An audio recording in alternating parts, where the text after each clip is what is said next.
This is the Build Zone podcast.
Listeners, we are in for a treat this week as we have Roni Szigeti on the podcast with us. He is the founder and CEO of a company called FieldFlo.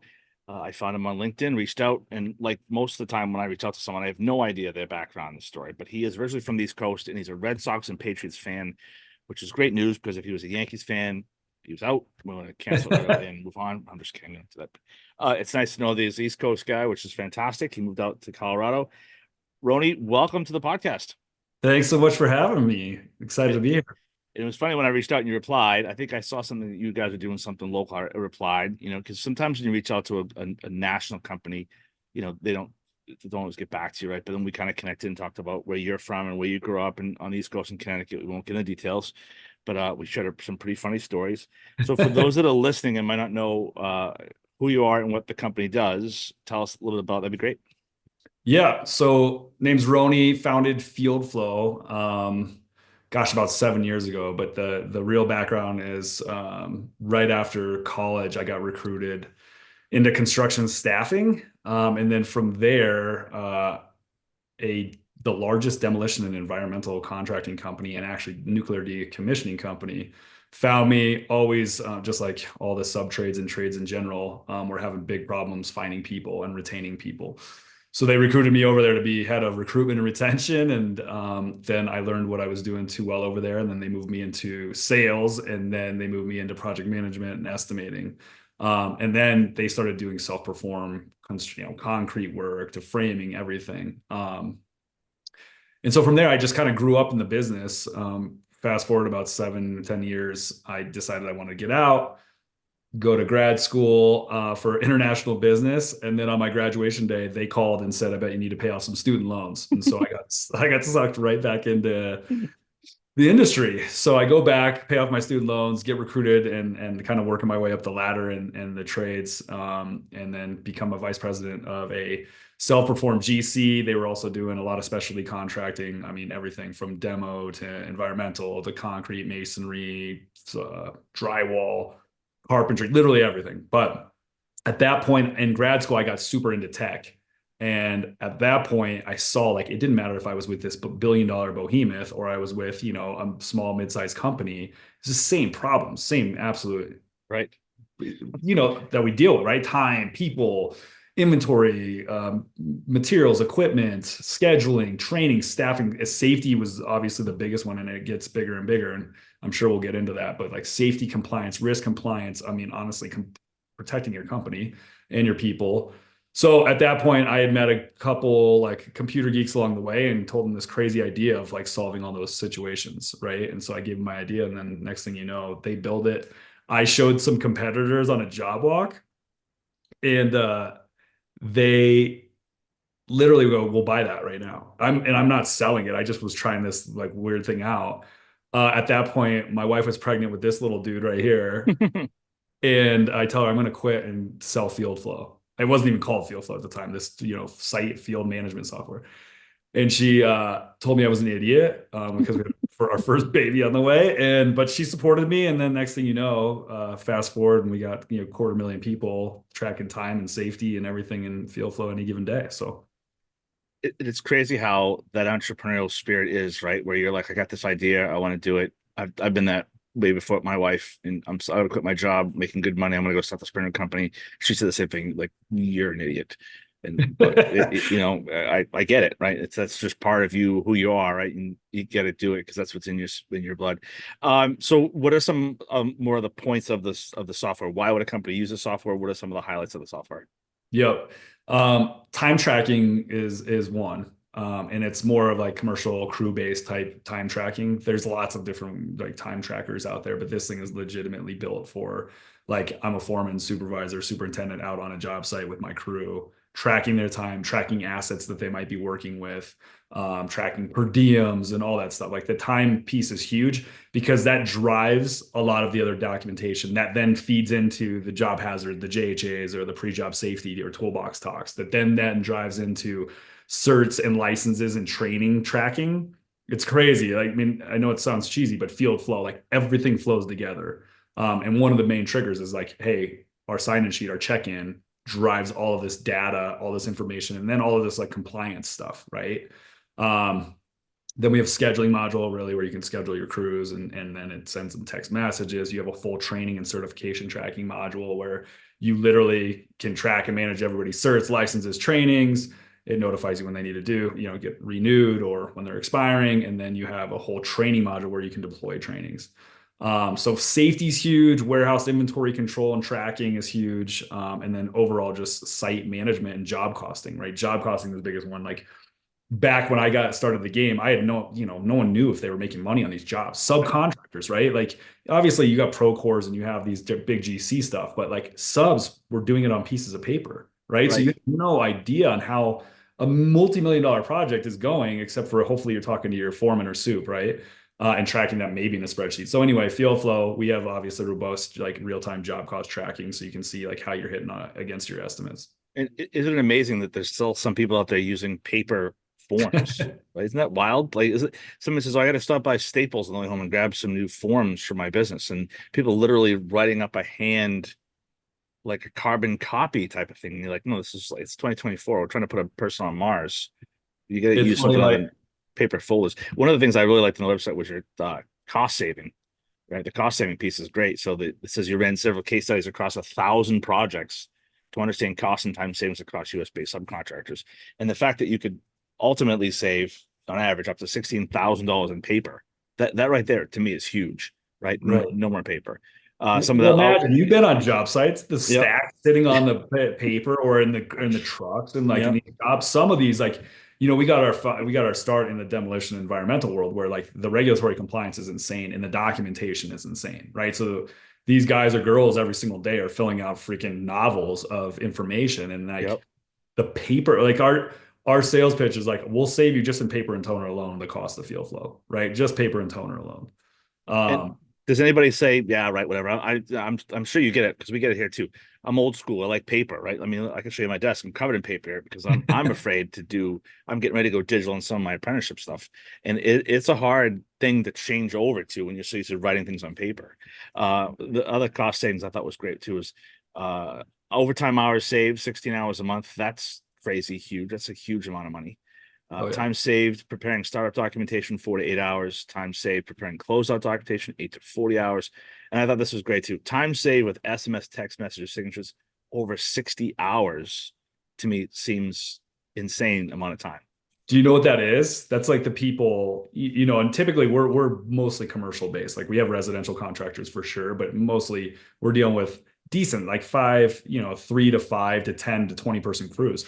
You have each one of them standing in front of a piece of paper waiting to sign out on time and safety every single day. And we literally just tracked it, like how much time is going there, right? And then handing around these binders and like having them sign off. That's where that was. And so with FieldFlo, obviously we send them text, they sign off from their own devices. And in 59 seconds, I can have 1,000 person crew signed off on time and safety.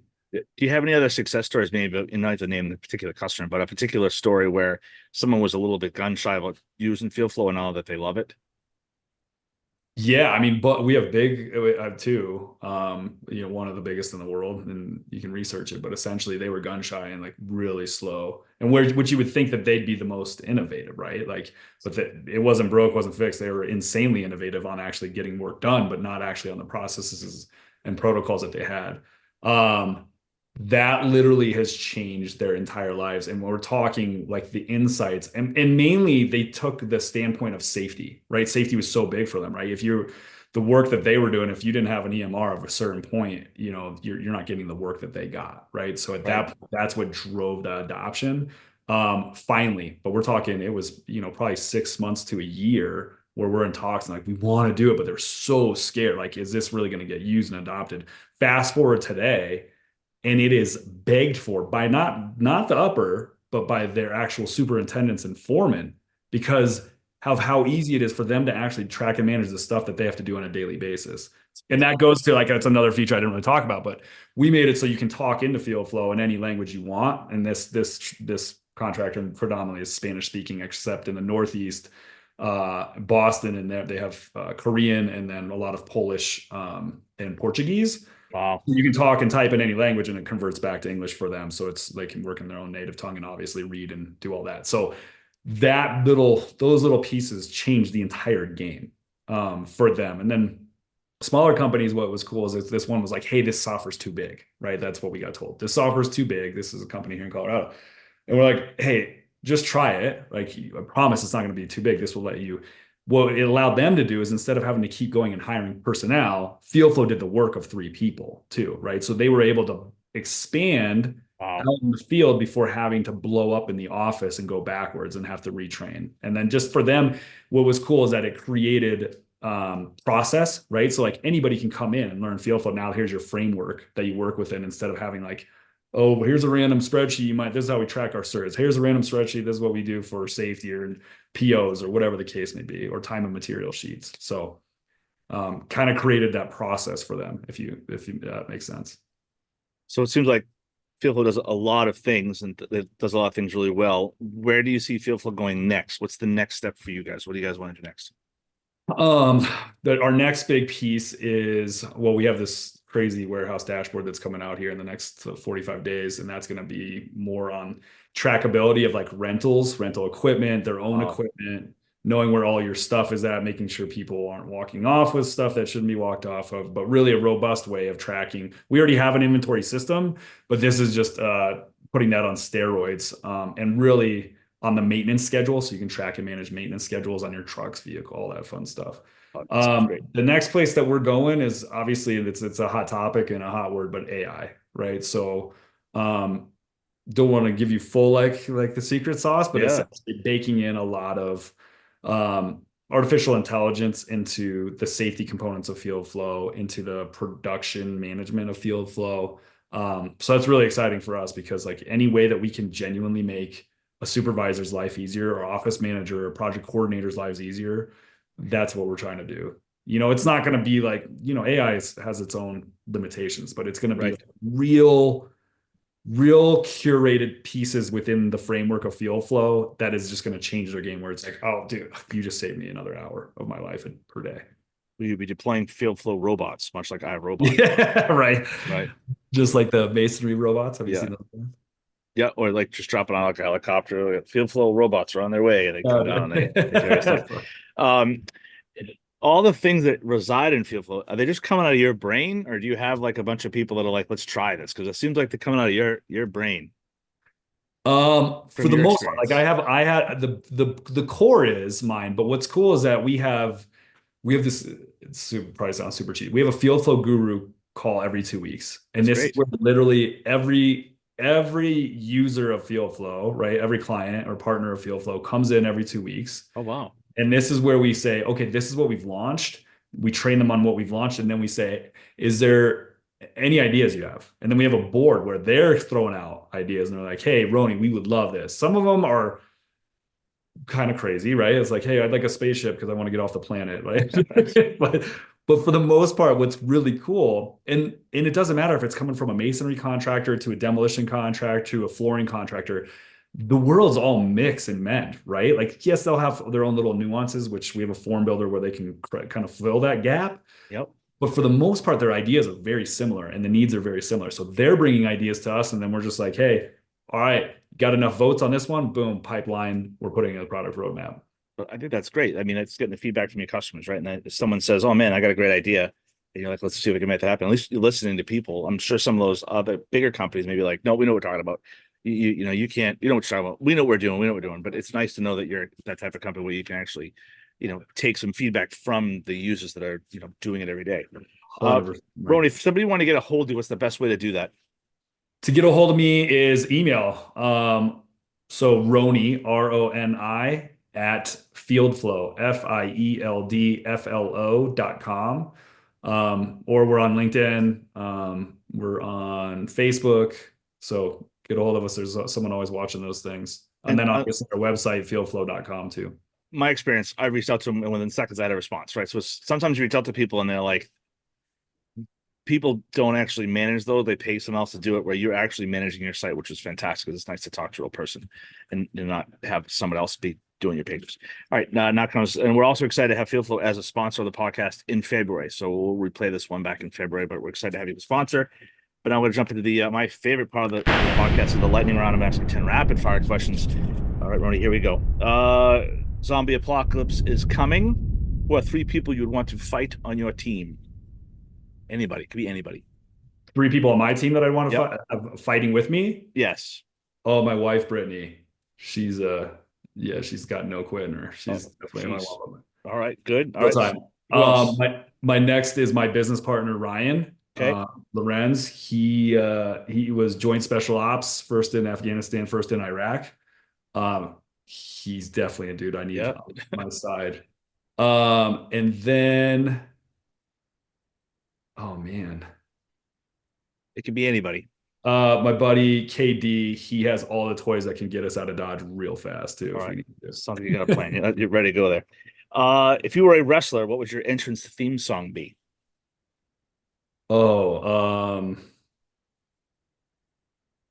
Oh gosh, something from Rise Against probably, or Rise Against or Linkin Park. All right, that's good. That's fine.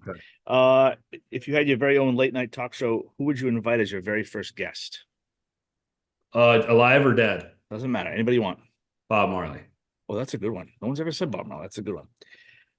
Let's see. If you have to sing karaoke, what song do you pick? Sitting on the Dock of a Bay. If aliens landed on Earth tomorrow and offered to take you home with them, would you go? Nope. What's your favorite sandwich and why? Oh man, I'm really into peanut butter and jellies right now. If you had to delete all but 3 apps from your smartphone, which ones would you keep? Delete all 3 apps on your smartphone. Which ones are you keeping? So Spotify is a big one for music and podcasts. My next one would be chess.com. I love to play chess. All right. And then my photos app, because I like to take photos of this squad I got over here. All right. What fictional family would you like to be a member of? Fictional being like make believe. What make believe family? Forever, or just for a day?